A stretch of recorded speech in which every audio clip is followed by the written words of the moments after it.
Nós vamos iniciar, então, aqui com a exposição do Dr. Daniel Jacob Nogueira, que é mestre em Direito pela Universidade do Texas, é Fellow do Chartered Institute of Arbitrators e advogado em Manaus, além de professor da Escola da Magistratura do Amazonas, que vai, então, fazer o uso aí da palavra por 20 minutos. Muito obrigado.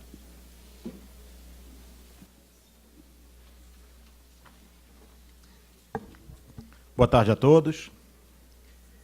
Imagine a minha iglória missão, senhoras e senhores, depois que o professor Fachin exauriu meu tema, agora eu, um simples advogado do Amazonas, tenho que vir tentar seguir os passos de um imortal. Não é uma tarefa fácil. Só esperar para carregar minha apresentação, que eu acho que os estavam carregando uma apresentação distinta. Só para não perder tempo. Que nós vamos falar, a nossa missão aqui hoje é falar sobre o sistema de conformidade da CISG. E o meu papel especificamente é falar sobre a visão tradicional que se dá a esse tema. Quando a CISG discute conformidade, ela faz isso tanto do ponto de vista macro para questões gerais, quanto para alguns subconjuntos factuais muito específicos. Como, por exemplo, a CISG se dedica à desconformidade ou não conformidade, como queiram, quanto à embalagem dos produtos. E dá, inclusive, as regras que devem ser seguidas. A conformidade da embalagem, do acondicionamento, deve ser de acordo com as especificações contratuais. Caso as especificações contratuais não existam, deve ser de acordo com a forma habitual para aquele tipo de mercadoria, e se aquele tipo de mercadoria não tiver uma forma habitual, tem que ser de acordo com a forma apropriada à sua conservação e proteção. Também um outro subconjunto de fatos aí, que a CISG lida especificamente, é a venda por amostra ou modelo. Quando houver venda por amostra ou modelo, a análise de conformidade se dá a partir da distinção da qualidade do produto objeto do modelo e do produto da mercadoria que efetivamente foi entregue. No entanto, esses são casos pontuais, mas nós temos aqui um sistema, digamos, vamos chamar, para fins da nossa conversa, um sistema geral de conformidade da CISG, que é um sistema geral que analisa mercadorias em geral. E esse sistema... Só estou esperando carregar a apresentação, gente. E esse sistema de conformidade geral do CISG inicia, como primeiro passo, com as especificações contratuais. Depois, análises são feitas quanto à adequação desse produto, tanto para os fins específicos, quanto para os fins individual tanto para fins específicos, quanto para fins gerais. Estávamos falando, então, de desconformidade, falávamos da desconformidade em relação especificamente quanto à embalagem, falamos da venda por amostra e falamos aqui do sistema geral das mercadorias em geral. E quando analisamos desconformidade quanto a mercadorias em geral, nós temos 3 análises. As especificações próprias do contrato, o uso comum e o uso específico possível às mercadorias. Como é que se procede essa análise? Quais são os passos que eu preciso realizar para saber se a mercadoria está ou não conforme? A primeira pergunta há de ser feita, o primeiro teste, a primeira pergunta há de ser feita a partir do contrato. E quando eu falo em contrato, estou falando de contrato aqui em sentido lato, estou falando do acordo das partes. A primeira análise é se as mercadorias que foram entregues são mercadorias que estão de acordo com as especificações contratuais. A partir dessa análise, se a resposta for não preciso fazer mais nenhum outro tipo de análise para dizer que essas mercadorias são não conformes dentro da sistemática do CISG. Não preciso analisar se essas mercadorias são adequadas ao uso geral, não preciso analisar se essas mercadorias são adequadas ao uso específico do comprador, basta saber que as mercadorias divergem daquilo que estava previsto no contrato. Claro, essas outras análises têm consequência para fins de essencialidade, para saber se é possível, repito, Se eu tenho aqui uma mercadoria que é entregue, ela tem um pequeno probleminha, ela está desconforme, esse pequeno problema que diverge da especificação contratual permite o reconhecimento da não conformidade. Mas, se for um problema de menor monta, que não afeta a usabilidade, isso pode não autorizar, eventualmente, a declaração unilateral de resolução do contrato, perdão, por conta da inexistência de essencialidade na violação contratual. Mas, para os estritos fins de análise de conformidade, uma vez determinado que o produto entregue diverge do produto descrito no contrato, tenho aí já uma não conformidade imediata. Mas a recíproca não é verdadeira. Mesmo que o contrato, mesmo que os produtos entregues sejam produtos descritos, ainda que genericamente, no contrato, eu preciso fazer, para fins de analisar conformidade, as análises dos artigos 32.2a, que é a adequabilidade para usos gerais, e 35.2b, que é a adequação para o fim específico comunicado pelo comprador ao vendedor.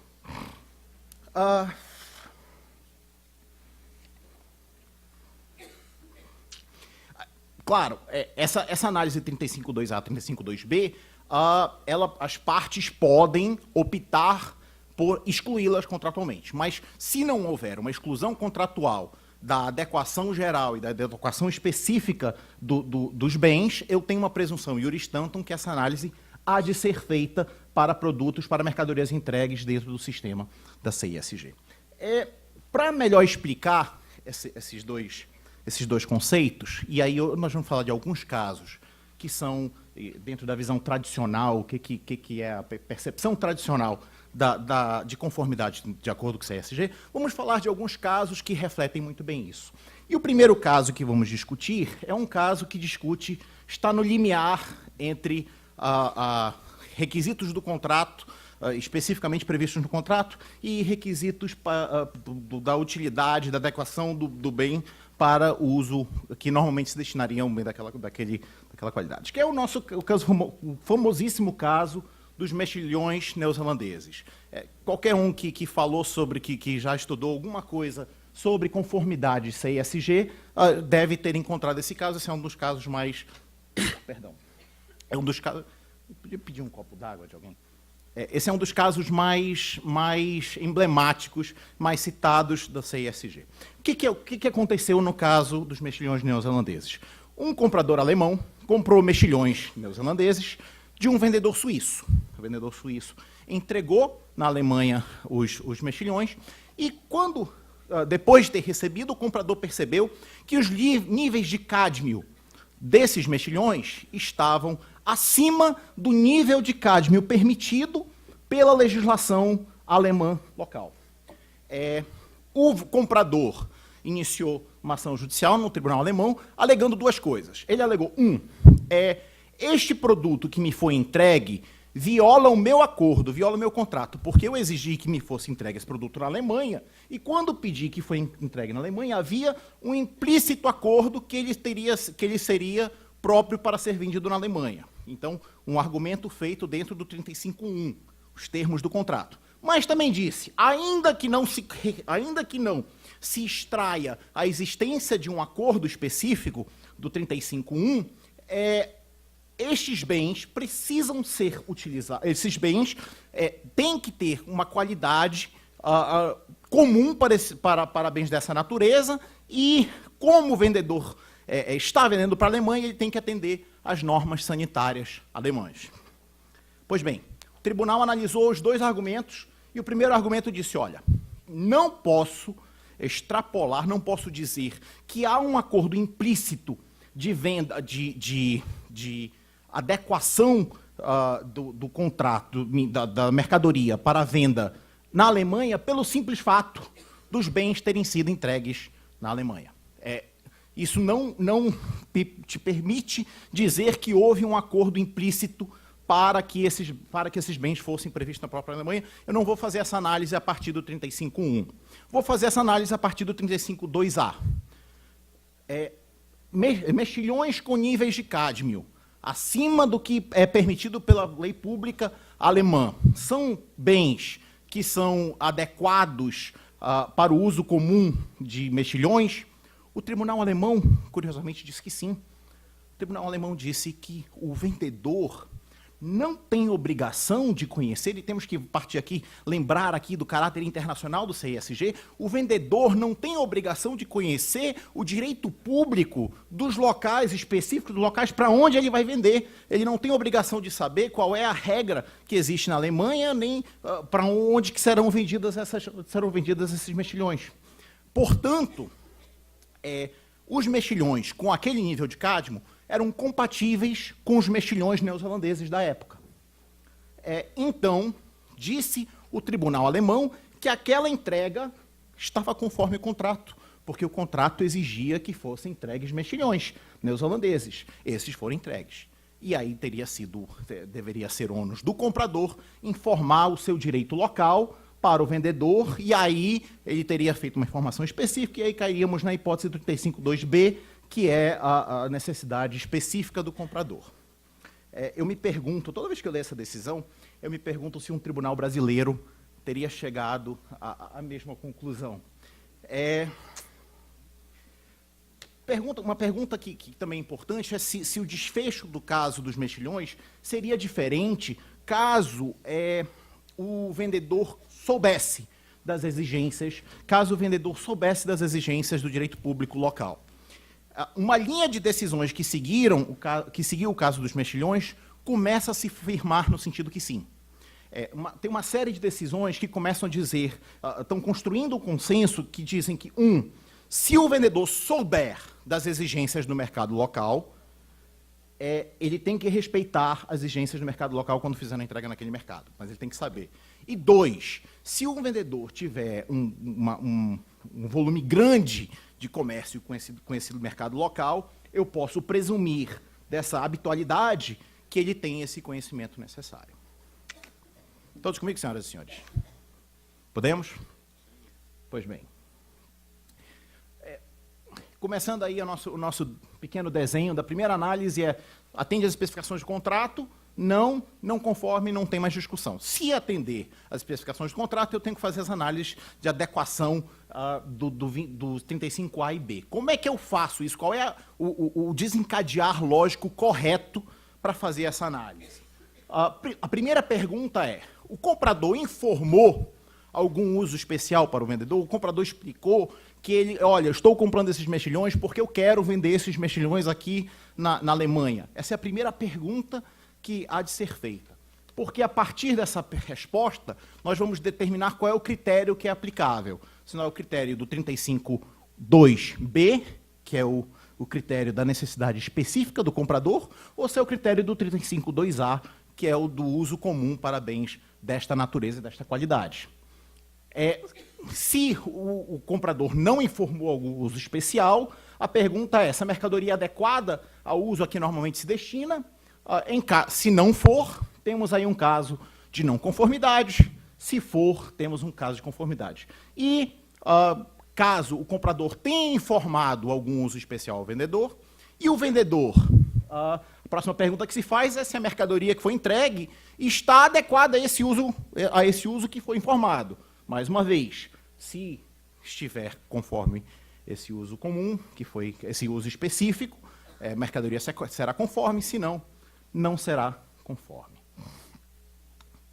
A próxima pergunta importante qual é o critério jurídico que eu devo utilizar para saber se a mercadoria é adequada ao uso que normalmente se destina?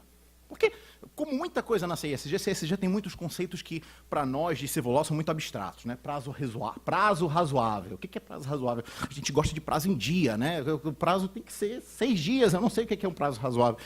Um desses conceitos que é incorporado é esse conceito de uso que normalmente, a adequação ao uso que normalmente se destinaria. Temos um caso interessantíssimo, que é o caso do Rhinblend, que é um caso de um composto de óleo condensado de petróleo que foi vendido. O caso era basicamente o seguinte, o condensado de petróleo tem blend, eu achava que só tinha de whisky, mas aparentemente tem tem de petróleo também. Um condensado de petróleo, que é chamado de Rheinblend, tinha uma quantidade significativa de mercúrio. Foi vendida para um comprador que não disse para que utilizaria. Porque se tivesse dito para que utilizaria, aí nós estaríamos naquela hipótese do uso específico.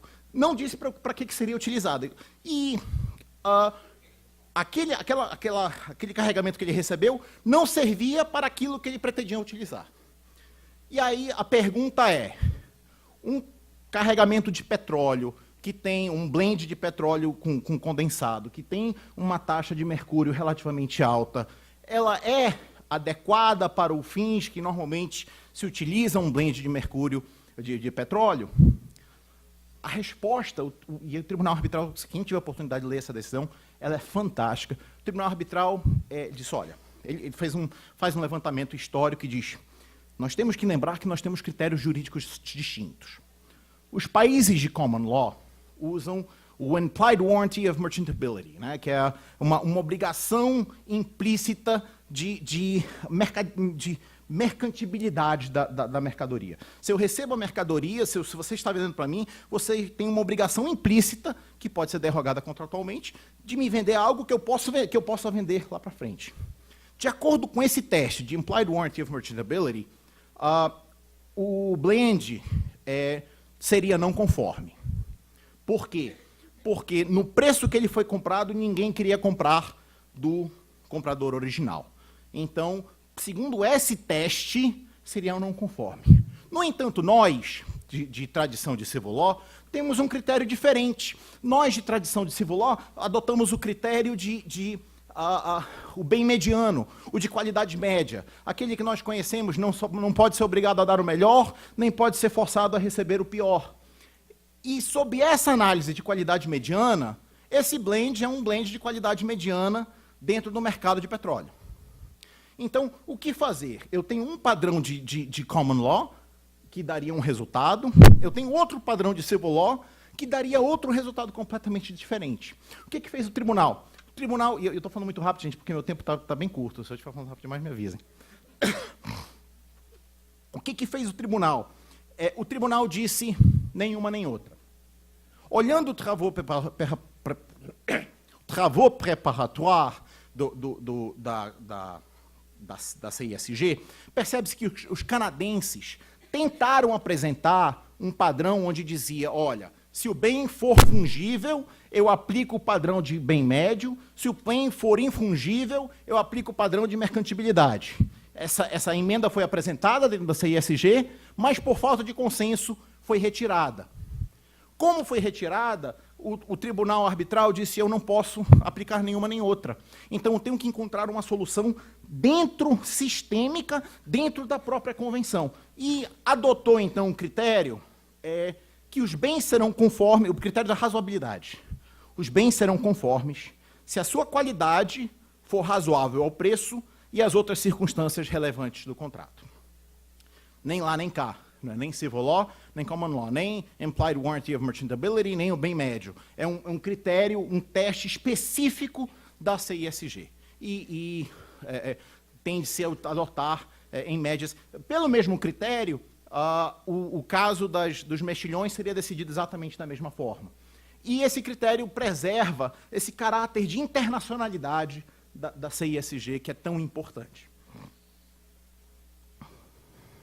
Pois bem, o fato de se terminamos aqui chegamos à decisão de que é não conforme. Chegamos à decisão de que o carregamento é não conforme. O assunto nem de perto acabou. Porque quando eu tenho uma não conformidade, e aí tem o assunto de inspeção e notificação, que, como disse o professor que nos antecedeu, isso aí dava um evento só para discutir inspeção e notificação. Esse é um dos tópicos mais litigados de toda a convenção, inspeção e notificação. E existem mais decisões sobre obrigação de inspecionar e notificar do que existem sobre conformidade propriamente dita. O professor Harry Fletcher, que fez a parte da CISG, que fez a parte do digesto da UNCITRAL, dos precedentes aplicáveis ao CISG, ele disse, olha, eu tive a percepção que isso às vezes era uma saída fácil. Eu tenho aqui um problema... Já? 5 minutos.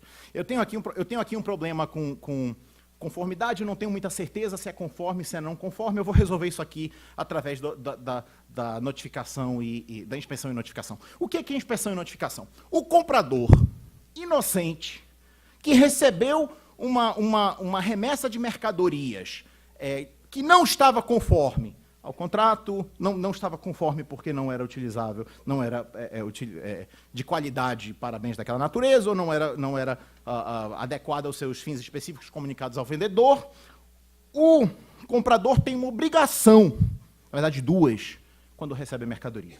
Ele tem, primeiro, a obrigação de inspecionar a mercadoria assim que comercialmente praticável. Veja que isso é uma obrigação pesada. Assim que comercialmente praticável, eu tenho que inspecionar as mercadorias que eu recebi. Se eu recebo as mercadorias e deixo lá no meu warehouse durante um mês e vou olhar daqui a um mês, eu posso começar a correr o relógio do meu prazo de notificação. Porque depois dessa obrigação de inspecionar, se eu identifico alguma não conformidade, eu tenho que, num prazo razoável, notificar o vendedor que ele me mandou, que ele me encaminhou bens não conformes. Então, são duas obrigações distintas. A obrigação de inspecionar e a obrigação de notificar o comprador.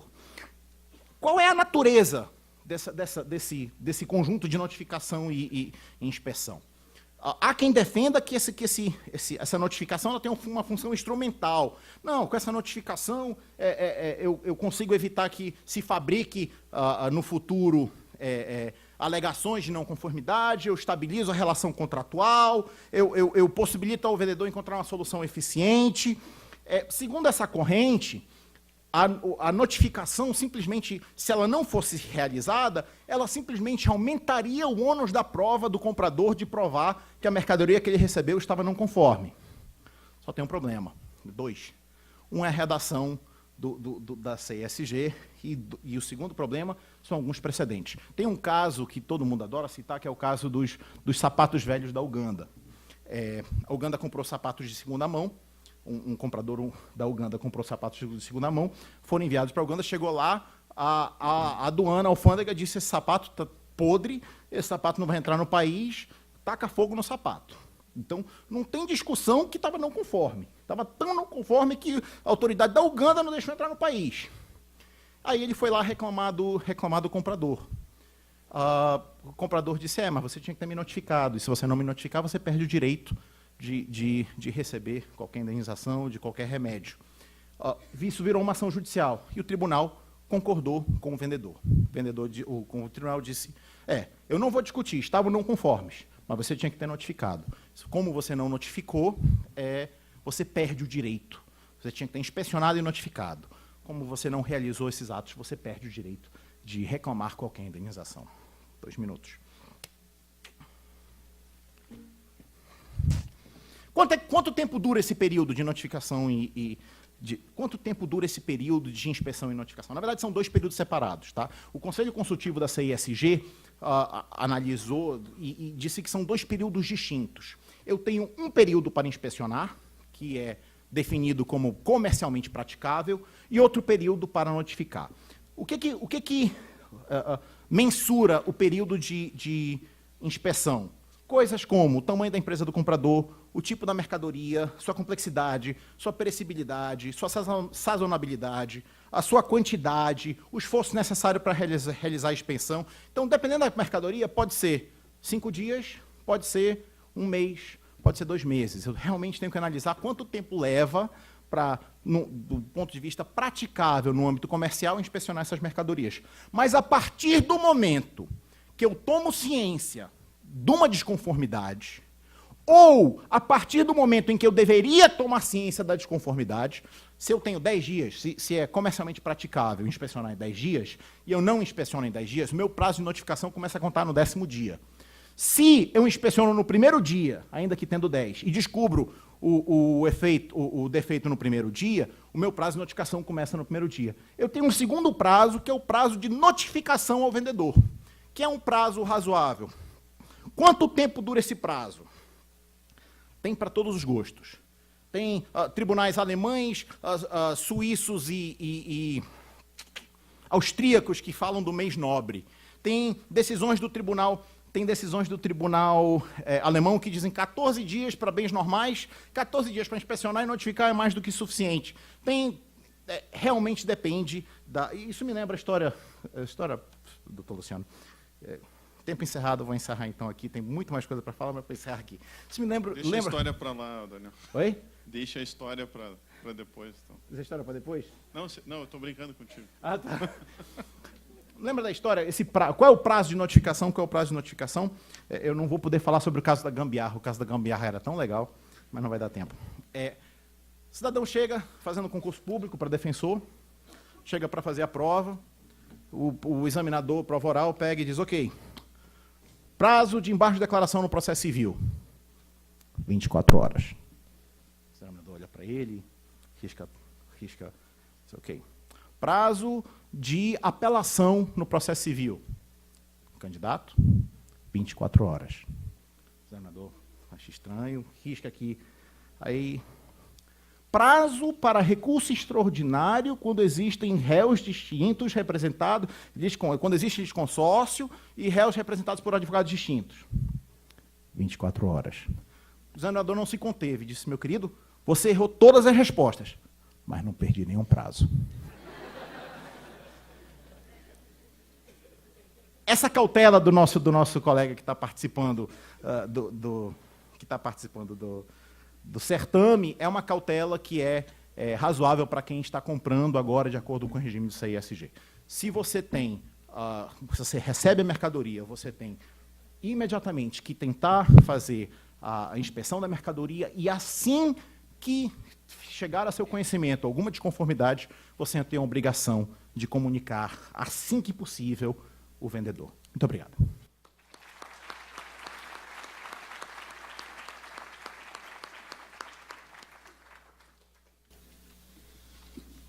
Bom, dando sequência aqui à nossa mesa, já passo de imediato a palavra ao professor Paulo Nalim, que é doutor em Direito das Relações Sociais e mestre em Direito Privado pela Federal aqui do Paraná. É professor também da Federal do Paraná, professor licenciado de Direito Civil da PUC, é advogado, árbitro e, até onde se comentam aí, parecerista, né, em procedimentos arbitrais. O senhor tem a palavra em 20 minutos, doutor Nalim.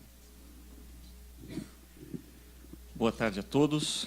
Obrigado pela saudação, meu caro amigo, também professor, colega, enfim, Luciano Tim. Também cumprimento todas as pessoas aqui presentes na figura da nossa homenageada principal, professor Ingeborg Schwenzer.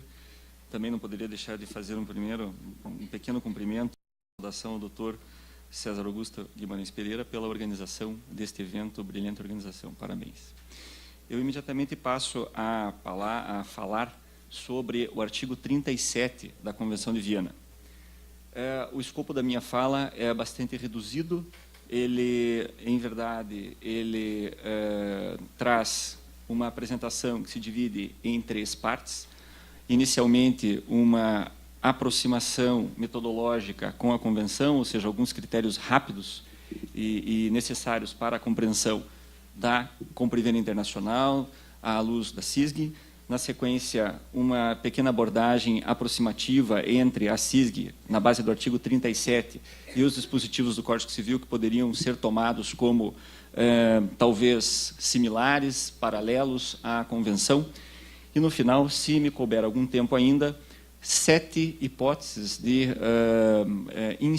investigação que são apresentados pela doutrina que trabalha com este assunto, aplicáveis ao artigo 37 da Convenção.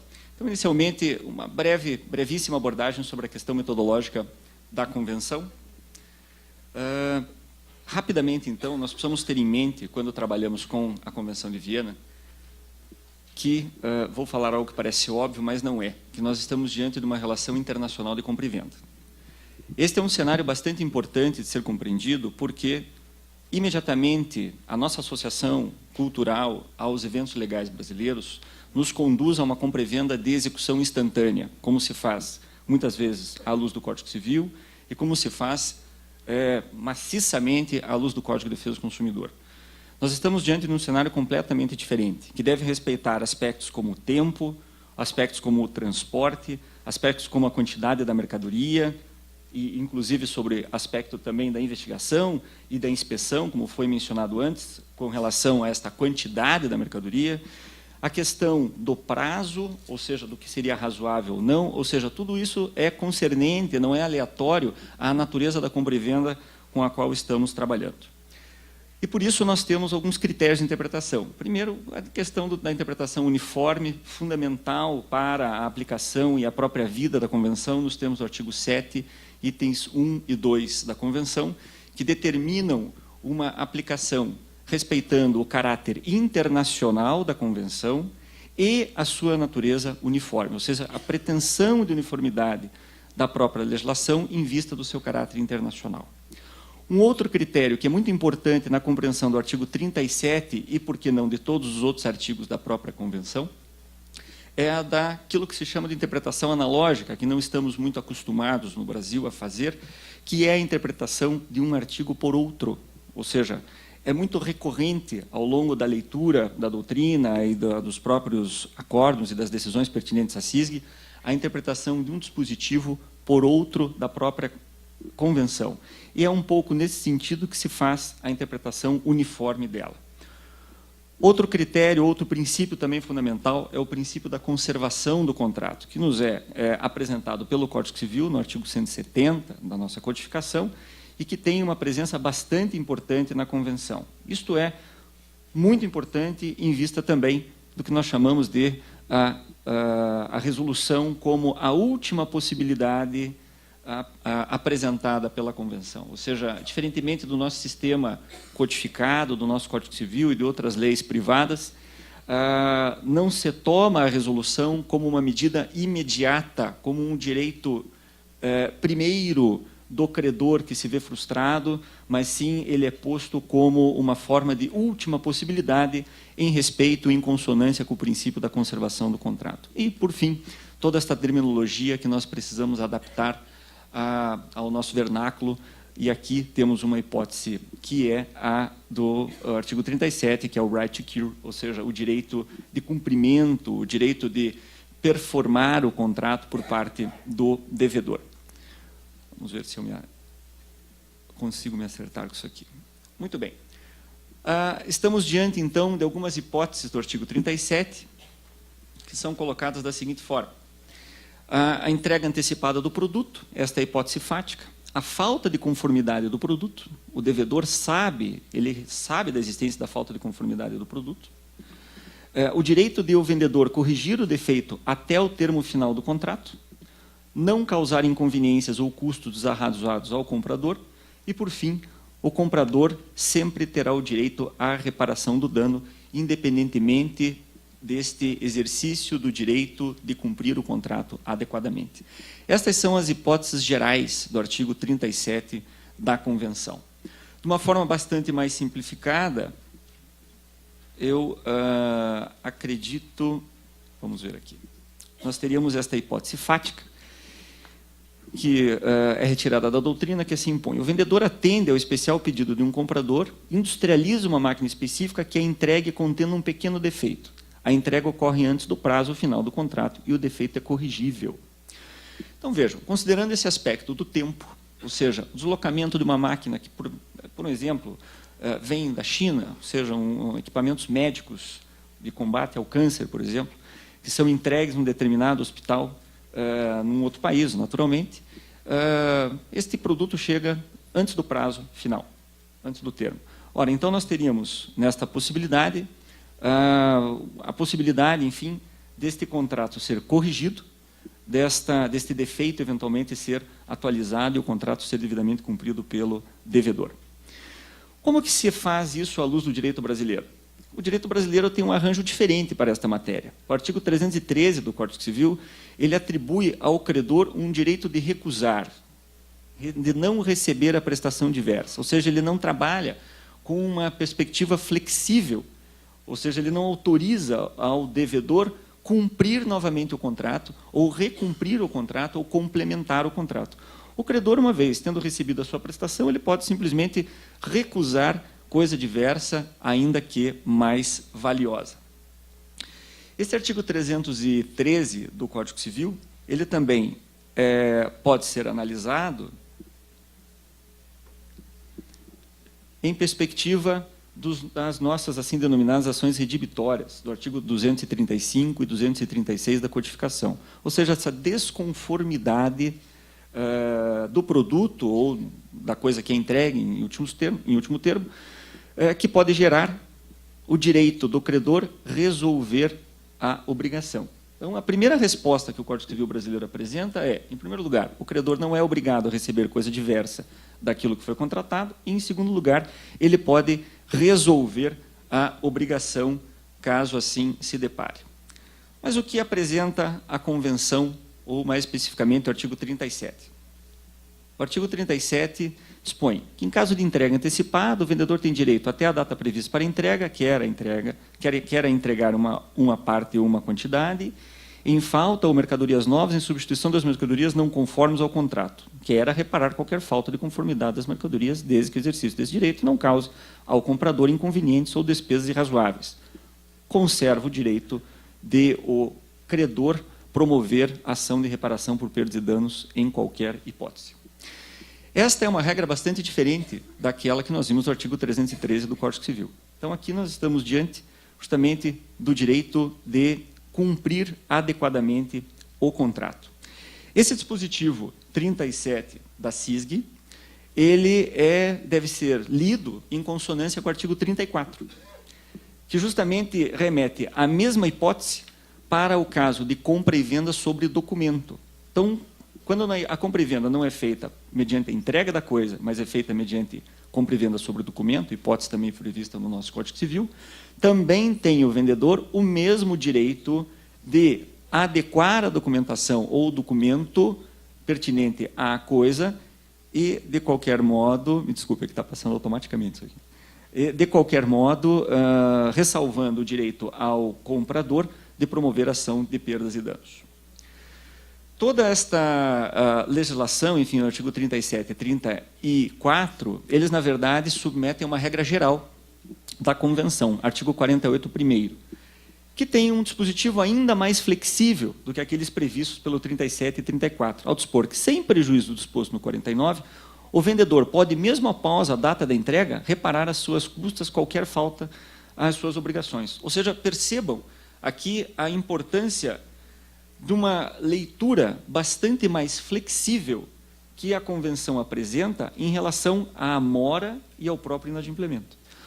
Nós temos dentro do Código Civil brasileiro, dentro da nossa tradição codificada, enfim, isso já vem anteriormente ao vigente Código, uma postura do credor bastante mais potente em relação ao vendedor. Ou seja, o credor tem todo esse direito resolutório, enfim, o direito de perdas e danos, imediatamente ao descumprimento da obrigação. Ou seja, aqui nós temos que olhar com grande sabedoria todo este quadro de mora e de inadimplemento, pois sempre caberá, ou sempre não, mas enfim, caberá esta autorização, este direito do vendedor de cumprir a obrigação mesmo após a data da entrega. Ora, se ele pode, mesmo após a data da entrega, a data prevista pelo contrato para entrega, cumprir o contrato, naturalmente, nos termos do artigo 37 e 34, ele pode fazer uma nova tentativa de cumprimento quando realizado o cumprimento da obrigação antes do termo final. Então, nós estamos diante daquilo que nós chamamos de right to cure, ou seja, o direito de cumprir o contrato adequadamente.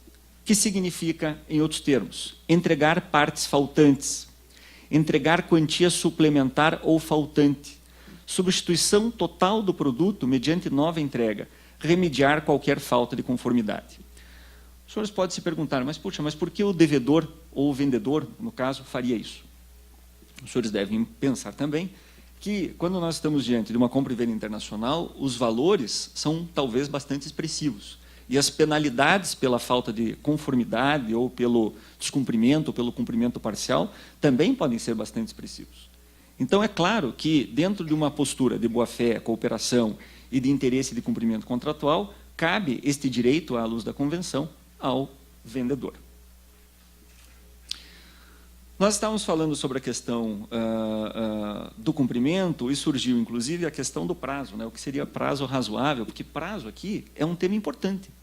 Ora, como nós não estamos diante, e possivelmente nunca estaremos diante de uma compra e venda com execução instantânea, o prazo passa a ser um tema importante para a interpretação do artigo 37, que será ou a data específica, o período de tempo com data final, ou seja, a ser entregue ao longo de março de 2014 até o dia 19, ou dentro de um certo prazo, por exemplo, entre o dia 1º e dia 19 de março de 2014. A execução instantânea realmente é uma hipótese que eu não consigo visualizar, talvez muito remota na condição da compra e venda internacional.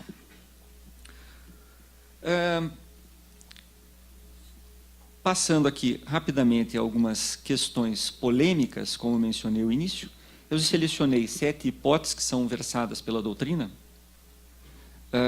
sendo elas a natureza do direito e cooperação do credor, se existem impedimentos para a correção a gerar resolução do contrato, obrigação remediada, mas ainda sutilmente imperfeita, se existe mais de uma tentativa por parte do vendedor em cumprir, o credor eventualmente pode ou não recusar a entrega antecipada, se o comprador pode reter os bens que serão substituídos e se o credor pode exigir como e quando será feita a correção. Muito bem, qual é a natureza desse direito e cooperação do credor? O direito é de natureza de direito subjetivo, pois depende, por fim, da cooperação do credor. E aqui, o que significa cooperar? A professora Judite mencionou muito bem no início desta tarde sobre a natureza dos princípios, enfim, o princípio da boa-fé, o conteúdo deles, o conteúdo, a expressão e o conteúdo semântico do princípio. Ora, e o que significa cooperar? Informar a desconformidade dentro do prazo de cumprimento é uma hipótese de cooperação. Detalhar a desconformidade. Consentir com a ação do vendedor. Permitir acesso ao estabelecimento. São simples hipóteses concretas de cooperação. A cooperação e, como princípio macro da convenção, ela reside naquilo que a convenção chama de comportamento razoável ou razoabilidade, que, segundo uma pesquisa muito bem conduzida pela doutora Ana Júlia Aragão, da Universidade Federal do Paraná, a convenção menciona razoabilidade 37 vezes. Ou seja, ao longo de 37 vezes, a razoabilidade é suscitada na convenção como uma espécie de conceito ou como uma espécie de interpretação do princípio da boa-fé.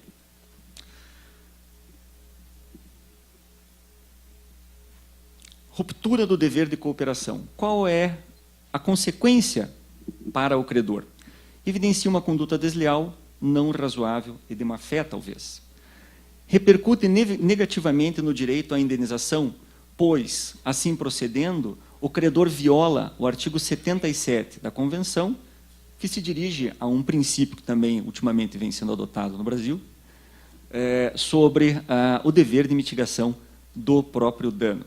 Enfim, este que é um princípio reconhecido já pela jurisprudência brasileira e que pode gerar, naquela pretensão reparatória que é de direito do credor, mesmo quando o contrato venha a ser cumprido novamente pelo vendedor, isso pode ensejar numa diminuição do valor da reparação ou de algum impacto na sua indenização. Obrigado. Existem impedimentos para a correção a gerar a resolução do contrato? Se a entrega implica séria deficiência incorrigível, pode configurar, sim, um inadimplemento fundamental. Vamos traduzir dessa forma. Nos termos do artigo 25, e sim, claro, o credor pode se recusar a receber, invocando a resolução do contrato. Também pode configurar a quebra antecipada do contrato, nos termos do artigo 72(1) da Convenção. Ou seja, o defeito é tão grave que ele seria impossível de ser corrigido ou de ser complementado ao tempo final do contrato. Ou ainda, caso o exercício do vendedor nesta nova tentativa de performance venha a causar desproporcionais inconvenientes e custos ao comprador. Então, estas são hipóteses, sim, de resolução do contrato na eventualidade do devedor tentar cumprir o contrato mais uma vez. O que significa inconveniente ou despesas pouco razoáveis? O vendedor pretende substituir ou corrigir com a paralisação da linha do comprador. Isso significa algo pouco razoável. A nova entrega pretendida é feita em local inapropriado ao credor. Também pode significar custos pouco razoáveis. Se pretende e tenta fazer sem avisar ao credor da mesma forma, quer fazer novamente o contrato sem prévia comunicação, ou ainda, ao fim, se pretende fazer em etapas ou com novas tentativas se a primeira fracassar. Todas estas hipóteses retratadas pela doutrina podem ensejar uma recusa por parte do credor no sentido de uma nova tentativa de cumprimento da obrigação. Mas isso deve ser visto, evidentemente, caso a caso. Prestação remediada, mas ainda sutilmente imperfeita. Isto pode acontecer. Ou seja, o devedor substitui o produto, mas ainda contém um defeito sutil. O caso ilustrado e trazido pela doutrina é na hipótese da compra e venda de açúcar. Promete-se e entrega-se uma partida de açúcar, 100 sacas de açúcar, sendo que o contrato regia que deveria ser açúcar tipo A. O produto é entregue totalmente em desconformidade, antes do prazo. O vendedor procura fazer novo cumprimento do contrato e entrega 99 sacas do tipo A e entrega uma saca em desconformidade. Ou seja, isto significa, e é lido pela doutrina, como o cumprimento ou a prestação remediada, mas ainda sutilmente imperfeita. Isto, obviamente, não enseja ao credor uma medida resolutória, ainda que possa permitir a ele uma medida reparatória. O vendedor dispõe de mais de uma tentativa, tudo depende da conveniência da execução da prestação e da cooperação do credor. Mas, se fosse para apresentar uma resposta direta, sim, a princípio, o vendedor dispõe de mais de uma possibilidade de tentativa no sentido de cumprimento do contrato. O credor pode recusar a entrega antecipada? A própria convenção dispõe o seguinte, no 52.1. Se o vendedor entregar as mercadorias antes da data fixada, o comprador tem a faculdade de tomar posse delas ou recusar fazê-lo. Aqui nós ingressamos no tema da transferência de propriedade, ou seja, como que se transfere a propriedade no cenário brasileiro. Ou seja, há uma grande discussão em torno disso, o professor Fachin tangenciou um pouco esse assunto, é um assunto muito complicado mesmo, porque cada país tem uma espécie de transferência legal de propriedade. Então, aqui nós esbarraríamos nessa questão, mas, em tese, ele pode, sim, recusar a entrega antecipada, e isso é altamente justificável. Imagine os senhores aqui que moram em Curitiba, a ponte estaiada recém-inaugurada aqui na nossa Avenida das Torres, se todos aqueles produtos são entregues antecipadamente a um cronograma. O que fará o comprador no sentido de estocar estas mercadorias? Talvez ele tenha alguns prejuízos em relação a isso. Talvez não consiga estocar a mercadoria. Então, ele pode, sim, recusar o cumprimento antecipado. Sexta hipótese, o comprador pode reter os bens que serão substituídos? Sim, se o pagamento já ocorreu. Ou seja, uma vez ocorrido o pagamento, ele pode promover a retenção das mercadorias até que a substituição aconteça integralmente. Ou seja, ele não precisa devolver as mercadorias que serão substituídas logo em breve, podendo, portanto, retê-las desde que o pagamento, ou seja, o preço, já tenha sido cumprido. O credor pode exigir como e quando será feita a correção? Sem dúvida nenhuma. Mas ressalva a doutrina e também a jurisprudência sobre o assunto, que se ele fizer exigências para o novo cumprimento, e se isso implicar novos custos ao vendedor, estes custos poderão ser dirigidos ao próprio comprador, ou seja, ele terá que arcar com os custos. Eu gostaria de finalizar, portanto, no meu prazo, cumprindo a minha obrigação contratual, só apresentando uma pequena bibliografia sobre o assunto, destacando o livro do Andreas Leuckart, que é um pesquisador que fez a sua dissertação de mestrado recentemente, exatamente sobre esse tema, junto à Universidade da Basileia, onde eu faço meu pós-doutoramento atualmente. Obrigado.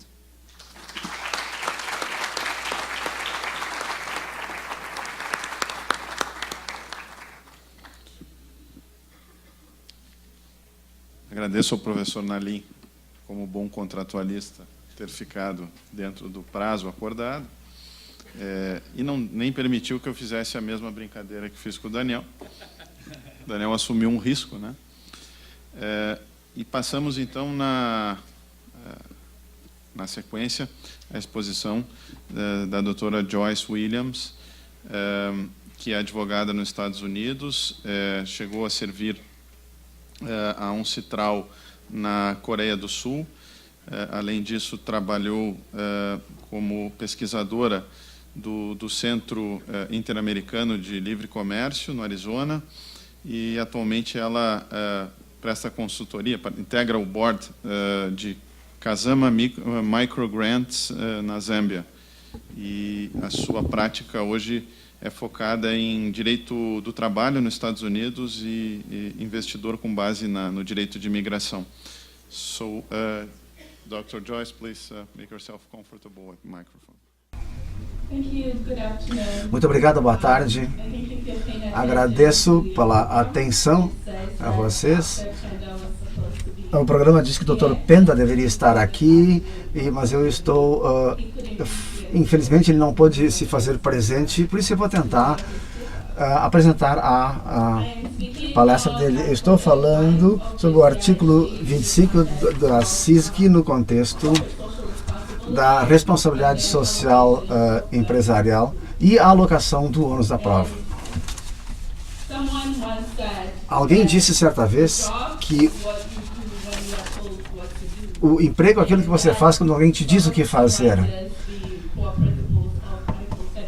Isso tem a ver com o conteúdo do artigo 35, que diz que se alguém te diz eu prefiro 100 pares de calçados pretos, espera receber apenas calçados pretos e não calçados de outra cor, e também não uma quantidade menor do que essa. E geralmente é fácil fazer essa determinação quando você tem um problema com a quantidade, com a descrição da mercadoria que você encomendou. A questão que às vezes não é percebida por muita gente, ou que se torna difícil de tratar, é a questão da qualidade. A responsabilidade social corporativa, para isso eu vou usar a iniciativa do Pacto Global das Nações Unidas como exemplo. Nós vivemos numa era, ou pelo menos eu vivo num país, em que todo mundo quer se sentir bem a respeito dos artigos que compra. Todo mundo quer ser ecologicamente correto, não comprar produtos que façam mal aos animais, não comprar roupas produzidas em locais que usam trabalho infantil. Quando a iniciativa do Pacto Global da ONU entrou em vigor em 2013, um grande número de empresas espalhadas por 130 países se tornaram membros, aderiram a esse pacto. Foi usado o argumento que isso seria apenas uma coisa formal, mas também poderia ser algo diferente. Então agora você tem empresas, a gente tem empresas que usam isso na publicidade, dizendo que cumprem o Pacto Global, que em certo sentido apenas diz que essas empresas vão cumprir os direitos, a Declaração dos Direitos Humanos. E o pacto tem 4 princípios que podem ser subdivididos em 4, que tratam de direitos humanos, mão de obra, ambiente e combate à corrupção. Então, se você tem uma empresa que se vê e se divulga como uma empresa que está de acordo com o Pacto Global, então, se você encomenda produtos de uma empresa que esteja usando o trabalho infantil ou não esteja produzindo de uma forma ecologicamente compatível, então o que acontece? A gente pode dizer que existe uma violação porque você não recebeu o que pediu. E esta violação é intangível. Não é como encomendar 100 pares de sapatos pretos e receber 90 vermelhos e o resto deles pretos. Você pode facilmente fazer a distinção, você pode facilmente perceber o problema.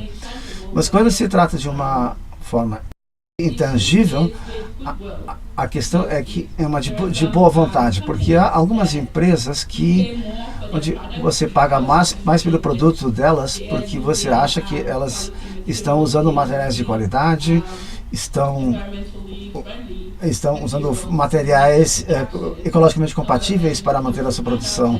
Mas depois você descobre que a empresa que afirma ser ecológica, ela está comprando de uma outra empresa que não usa os mesmos critérios. Então, isso naturalmente causa perda de boa vontade aos olhos dos consumidores ou também prejudica a empresa aos olhos do consumidor. Então, quando isso acontece, começa o artigo 35 da CISG, trata a violação que ocorre em decorrência de termos aí uma desconformidade. Não porque os mercadorias tenham defeitos ou não correspondam à descrição, mas sim porque as mercadorias não estão de acordo com aquilo que o vendedor anuncia e divulga publicamente. O artigo 34 fala da indenização, e eu sei que amanhã alguém vai falar sobre compensação, e por isso não vou entediar vocês com esse assunto. Ouvindo duas palestras sobre isso, mas toda a essência da indenização significa devolver à pessoa o que ela teria se o contrato tivesse sido cumprido. Mas nesse caso, a pessoa não perdeu nada realmente, porque ela recebeu exatamente o que tinha encomendado. Mas então a questão e a minha reputação? Se os meus clientes descobrirem que eu estou comprando um produto que não está de acordo com os produtos que eu divulgo e vendo, o que vai acontecer? Ninguém mais vai me procurar, eu vou perder clientes. Mas você não pode quantificar isso em termos de essência. E quando isso acontece, você pode tentar avaliar a indenização com que o comprador se depara, mas aí você se defronta com os problemas da previsibilidade. Ou seja, se o vendedor estava ciente de que vender a você as mercadorias desconformes, que não estavam de acordo com o Pacto Global, causaria algum prejuízo a você. Então, com isso a gente volta à questão de se o comprador tivesse informado o vendedor de que ele era uma empresa que seguia as prescrições da iniciativa do Pacto Global. E você também pode usar o argumento de que nem todas as empresas concluíram realmente o processo de conformidade com o Pacto Global. Você tem empresas que iniciaram esse processo, mas não terminaram. Então, como é que você vai afirmar que você é uma empresa, um cliente ou uma empresa que cumpre as normas do Pacto Global?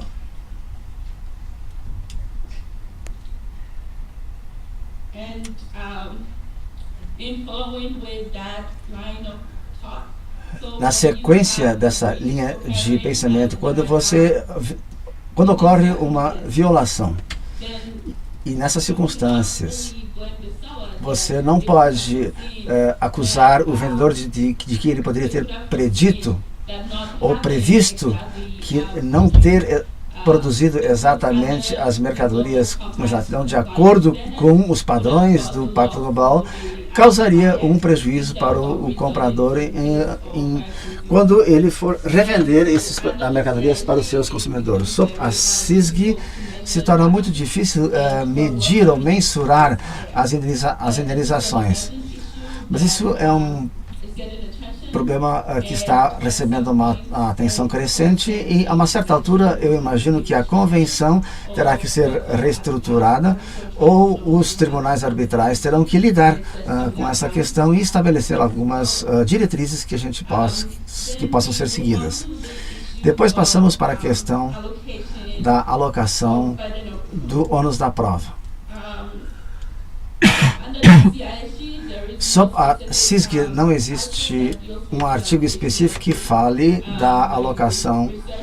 A minha breve pesquisa indica que isso foi rejeitado porque a maioria dos redatores achava que isso deveria ficar por conta das leis estatais, porque parecia ser mais uma questão relativa ao procedimento do que à substância.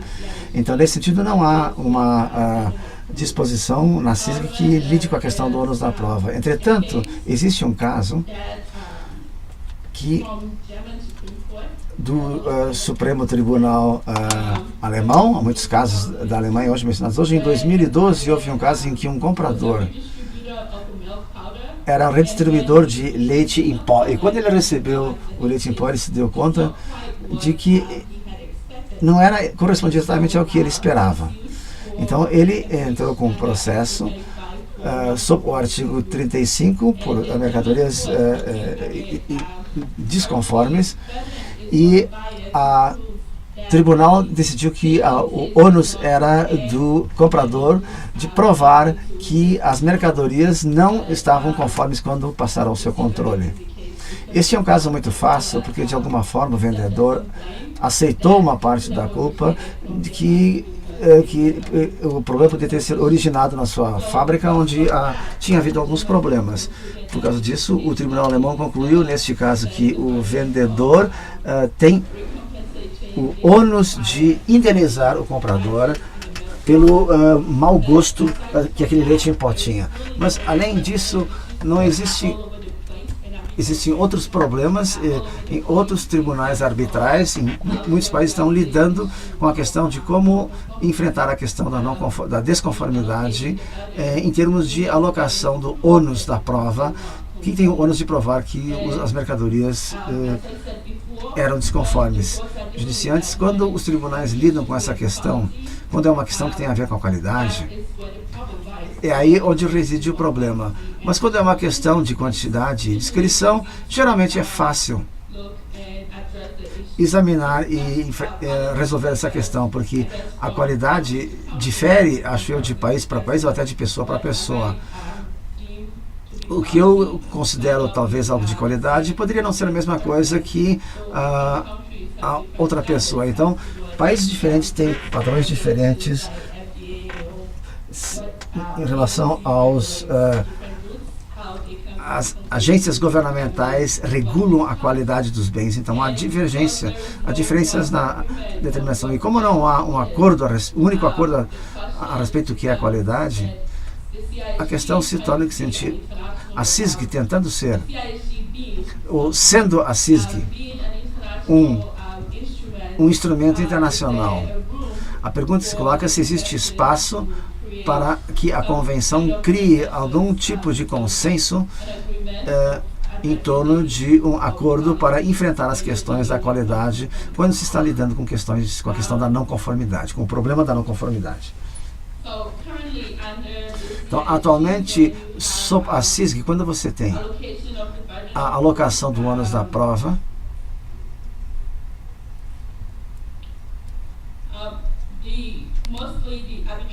em geral, os tribunais arbitrais ou os tribunais recorrem às leis nacionais das partes e tendem a achar um terreno comum para tentar determinar quem vai assumir o ônus da prova, mas o tribunal também examina quem tem o controle das mercadorias e quem está alegando a existência de uma desconformidade. Então, tendo em vista a ausência de uma orientação clara dentro da convenção, como eu disse, é muito difícil, está fortemente baseada em casos e varia de caso para caso, e essa questão é decidida de caso para caso. Eu passo agora à conclusão desta apresentação,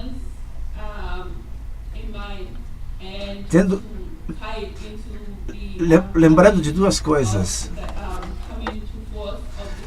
relacionadas com a entrada em vigor da CISG. E também se relaciona com algumas das lacunas que a CISG tem em termos de lidar com as mudanças na prática das transações comerciais internacionais e de como o Brasil também poderá contribuir para continuar a melhorar e aperfeiçoar a CISG. Para isso temos que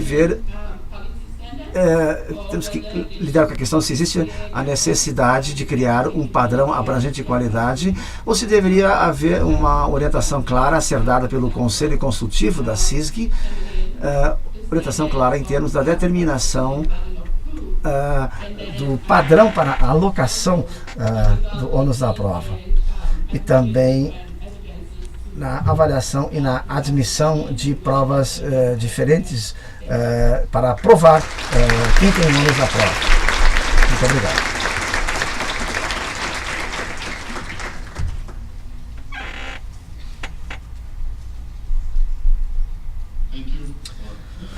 Muito obrigado por essa apresentação muito interessante.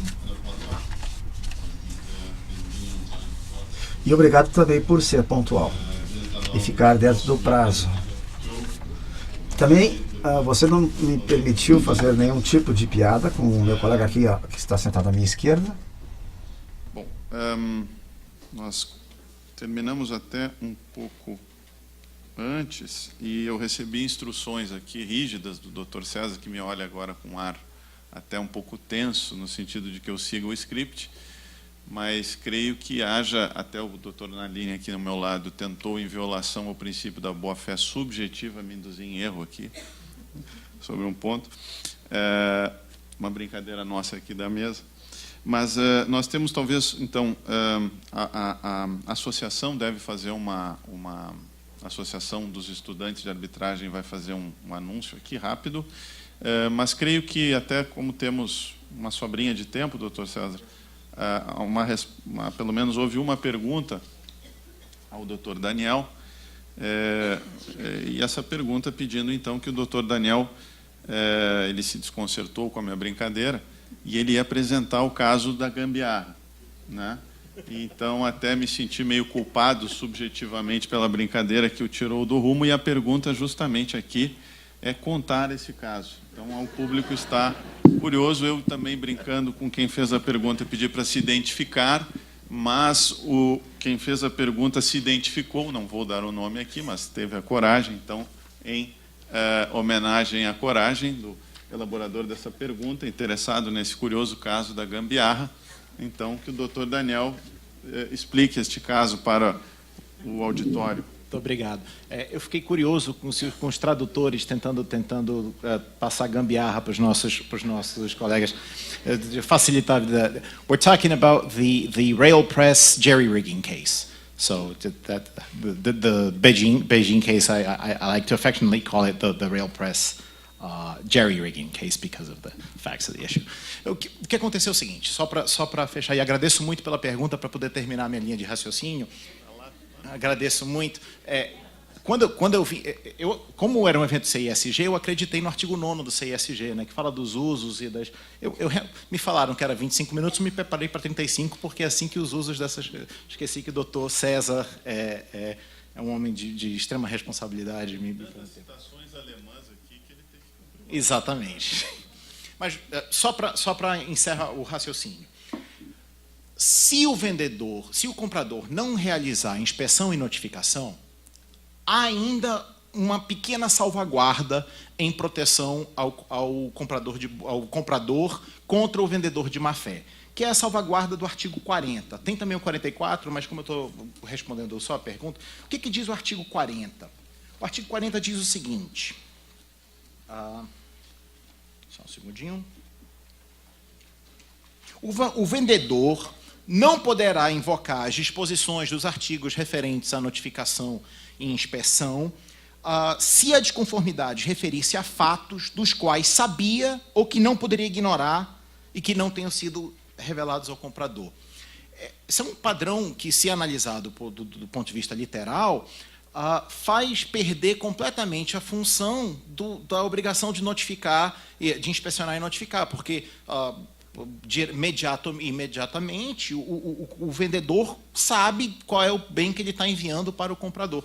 Então, tem um caso que é o Beijing Press, que basicamente o que aconteceu foi o seguinte: construíram uma máquina e nas especificações técnicas da máquina tinha uma peça que deveria ficar nessa máquina. Essa peça foi trocada por outra pelo vendedor e foi trocada com uma gambiarrazinha. É por isso que tinha uns parafusos mesmo segurando, tentando fazer tinha uns buracos a mais. Realmente fizeram uma gambiarra para poder fixar essa peça. Passados 4 anos da entrega da máquina, o vendedor, a máquina deu problema, e aí nós teríamos o seguinte problema: pelos artigos 38 e 39, 2 anos é o prazo absoluto máximo se não tiver garantia contratual. O artigo 40, que é esse que eu acabei de ler para vocês, o vendedor sabia, faz com que não se aplique o 38 e 39, inclusive não se aplique o prazo de 2 anos. Então, a discussão toda era saber se o vendedor sabia. E o Tribunal Arbitral, a Câmara de Estocolmo, fez uma análise extremamente interessante e disse o seguinte: não é qualquer conhecimento do vendedor que pode evocar o artigo 40 por razões óbvias, senão o artigo 38 e 39 perderiam a sua absoluta função de existir. Eu preciso, e aí ele discute um pouquinho quais são as possíveis causas, fraude, má-fé, gross negligence, mas ele acaba terminando na seguinte análise. Para que se aplique o artigo 40 e se tornem desnecessárias obrigações de notificação e inspeção, aliás, que faça com que a não notificação, a não inspeção deixem de ter consequência jurídica, o critério jurídico é o seguinte: desconsideração consciente de fatos visíveis aos olhos e que são de evidente relevância à não conformidade. É um padrão extremamente alto. Repito, desconsideração consciente de fatos visíveis aos olhos e que são de evidente relevância à não conformidade. E mais interessante ainda foi o raciocínio construído pelo Tribunal Arbitral para chegar à conclusão final. A máquina tinha uma gambiarra dentro da máquina. Isso, por si só, segundo o tribunal, não era suficiente para dizer que o artigo 40 seria aplicável. Ele disse, olha, da análise dos fatos não há discussão. Os caras fizeram aqui um negócio de qualquer jeito, tem uns buracos de parafuso a mais, reforçaram, sabiam que estavam colocando uma peça aqui que não era para colocar. Mas eu não posso, só por isso, dizer que se aplica o artigo 40. O que a gambiarra vai fazer, nesse caso, é inverter o ônus da prova. Constatada a gambiarra dentro da máquina, passa a ser do vendedor o ônus de provar que a desconformidade não foi por ele conscientemente desconsiderada. E aí esse caso acabou sendo decidido que, por aplicação do princípio jurídico da gambiarra, com a inversão do ônus da prova, o vendedor não conseguiu se desvincular do seu ônus e aplicou-se ao caso o artigo 40. Mas o interessante desse caso é a montanha que se precisa subir para poder chegar no artigo 40. Então, volto à recomendação da inspeção e notificação tem que ser, de fato, a prática comum. Obrigado pela pergunta.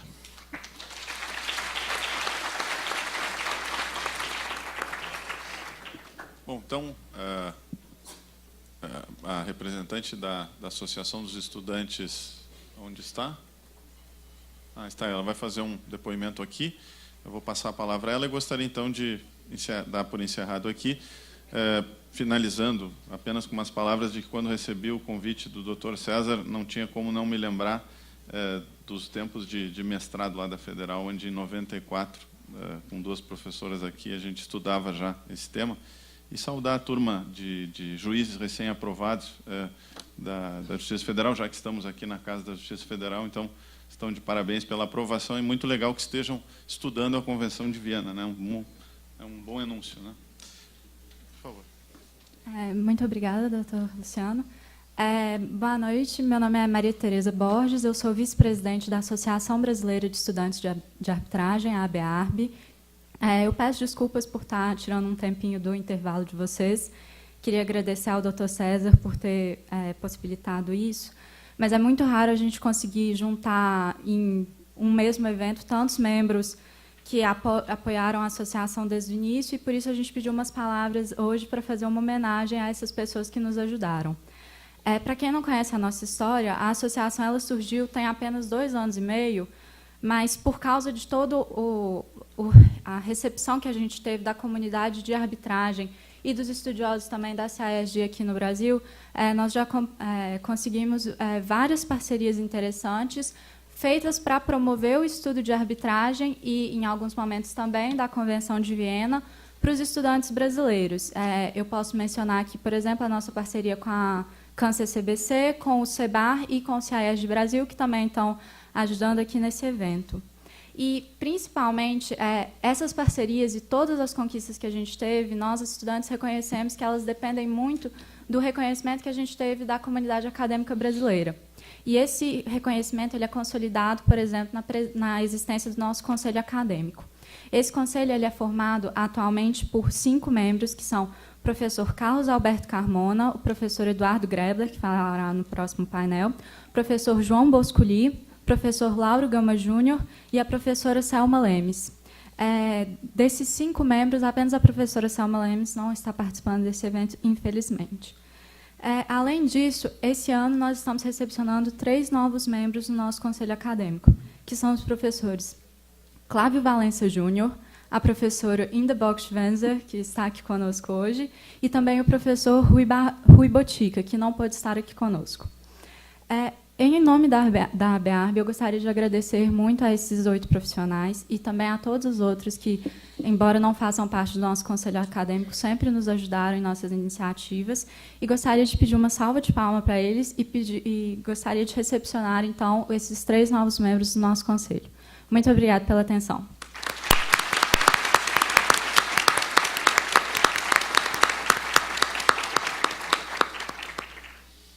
E um último detalhe, nós atualmente estamos com um projeto de expansão da ABARB para universidades e para regiões que ainda estão um pouco subrepresentadas. Nós estamos lançando também, esse ano, um projeto de embaixadores e estudantes para ajudarem a divulgar tanto o projeto da associação da ABARB, como os projetos dos nossos parceiros relacionados, inclusive, por exemplo, o Vismut, que vai acontecer mês que vem em Viena. Caso alguém tenha interesse em nos ajudar com esse projeto, pode me procurar no intervalo ou entrar em contato com a gente via contato@abarb.org. Muito obrigada.